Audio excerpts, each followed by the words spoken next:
बहुत समय पहले की बात है। एक छोटे से गांव में हरिदत्त नाम का एक ब्राह्मण रहता था।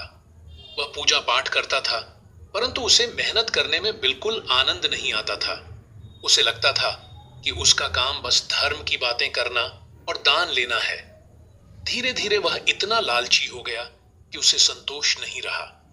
हर दिन वह गांव गांव जाकर लोगों से दान मांगता।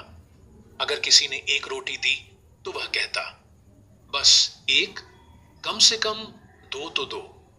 अगर किसी ने उसे 5 रुपए दिए तो वह 10 मांगता। उसके लालच से गांव वाले परेशान होने लगे और उसे दान देना बंद कर दिया।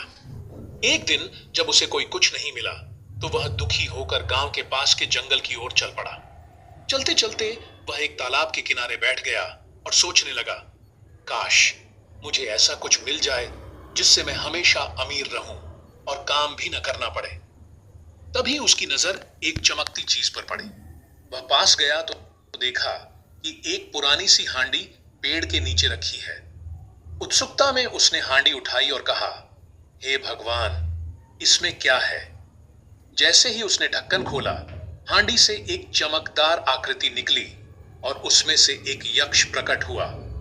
यक्ष बोला, हे ब्राह्मण, ये एक जादुई हांडी है। जब तक तुम संतोषी और ईमानदार रहोगे, ये हांडी तुम्हें रोज भरपेट भोजन देती रहेगी। लेकिन याद रखना, अगर तुमने लालच किया तो ये तुम्हारे लिए अभिशाप बन जाएगी। हरिदत्त खुशी से झूम उठा। उसने तुरंत हांडी उठाई और धन्यवाद कहकर गांव की ओर चल पड़ा। हरिदत्त ने अपने घर में हांडी रखी और धीरे से कहा, हे हांडी, मुझे स्वादिष्ट खाना दो। अचानक हांडी से भाप निकलने लगी और कुछ ही क्षणों में गर्मा गर्म खाना तैयार हो गया। वह चकित रह गया। अब वह रोज नया खाना मांगता, कभी खिचड़ी, कभी हलवा, कभी पूड़ी सब्जी। हांडी उसे बिना शिकायत सब देती रही। कुछ ही दिनों में उसकी हालत सुधरने लगी। वह मोटा हो गया, अच्छे कपड़े पहनने लगा और अपने घर को भी सजा लिया। अब हरिदत्त सोचने लगा, अगर यह हांडी रोज मुझे खाना दे सकती है तो क्यों ना इससे पैसे कमाऊं। उसने अपने लालच को बढ़ने दिया। वह रोज ज्यादा खाना मंगवाने लगा और बाजार में बेचने लगा। धीरे धीरे उसने खूब धन जमा कर लिया। अब वह दान नहीं मांगता था, बल्कि दूसरों को अहंकार से देखता था। लेकिन उसका मन अब भी नहीं भरा। एक दिन उसने सोचा, अगर एक हांडी मुझे इतना कुछ दे सकती है, तो अगर मुझे दूसरी हांडी मिल जाए तो मैं राजा बन जाऊंगा। वह फिर उसी जंगल की ओर चल पड़ा और वहीं उसी जगह हांडी को रखकर यक्ष को बुलाने लगा। हे यक्ष, मुझे दूसरी हांडी चाहिए। वह बार बार चिल्लाने लगा। अचानक तेज आवाज हुई और यक्ष प्रकट हुआ, लेकिन इस बार वह गुस्से में था। यक्ष बोला, मैंने पहले ही चेतावनी दी थी कि लालच मत करना। तुमने मेरी बात नहीं मानी। अब समय आ गया है कि तुम्हें अपने कर्मों का फल मिले। यक्ष ने एक मंत्र पढ़ा और हांडी को गायब कर दिया। अब हरिदत्त के पास न तो खाना था न पैसा।